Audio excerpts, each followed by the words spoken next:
How many of us have built our process to match the way our customers buy from us, the transactional methodology that they bring us, right? So we simplify our sales process so our salespeople find it easy to follow, but all it really does is encourage a transactional environment. And it allows our salespeople to let our buyers off the hook and actually encourage a transactional environment. So what do? They commoditize the stuff that we sell. And that process turns our salespeople into order takers. And you're frustrated because they're not order makers. But you're encouraging it through that transactional sales process.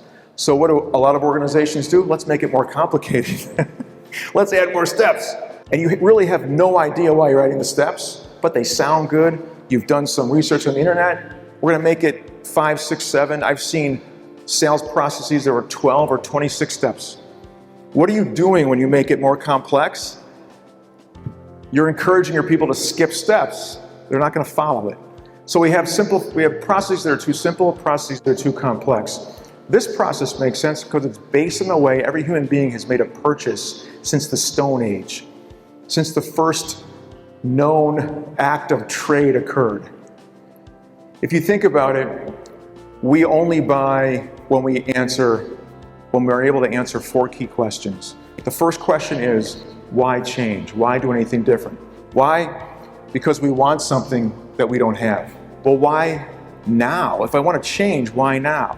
Because the impact of change is too great to ignore. I have to do it now. Impact. The third question is, why buy anything? Can I make the change myself? Do I have the resources that I need to make this happen? If not, I have needs that answer the question, why buy? And then the fourth why is, why you? Why you is the solution. So how many of your folks start their sales process at the end of the customer's buying cycle with solutions? How many people call you for solutions? We have nods. How many people call you with their needs?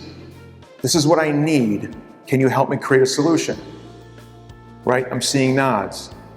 You're recognizing, hopefully now, that when your salespeople are working with folks that have needs or solutions, they're halfway or 3/4 of the way through their buying cycle. Your salespeople have virtually no chance to win unless there's no competition, or unless you have some unbelievable differentiator beyond the competition, that like maybe a long-term relationship. What we have to do is encourage our salespeople to ask the right people the right questions at the right time. We have to force our customers to share the information with us. What are you trying to accomplish with this tool? What's the impact of the right tool, the wrong tool? In other words, are you specifying something that's going to break and be a maintenance hassle for you? Are you specifying something that's going to give you the kind of viability that you need long term? We have to raise salespeople and ask our salespeople to take ownership of their sales process, take ownership and take control of our customers' buying cycle. Many of you probably have these stages in your sales process, but they're probably out of order. Why do I want to talk about wants and impacts before needs and solutions? When I talk about wants and impacts, I become the emotional favorite of that buyer. I'm talking about the real impetus behind the reason that they're on that phone. If I'm talking to somebody who can't tell me what the wants and impacts are, am I talking to a decision maker? No.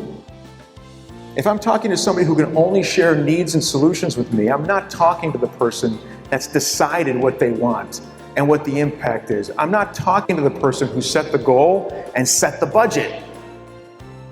Now, you guys can have a sales process that makes it easy on your salespeople. Just tell me the needs, quote the solution, and then when they come back to negotiate, then we'll talk about impact. Then we'll talk about wants. You can do that. You're shooting yourself in the foot. You're not asking your salespeople to be better than what they are. You're not running your business with a growth mindset. You're not expecting your salespeople to come to work every day with a growth mindset.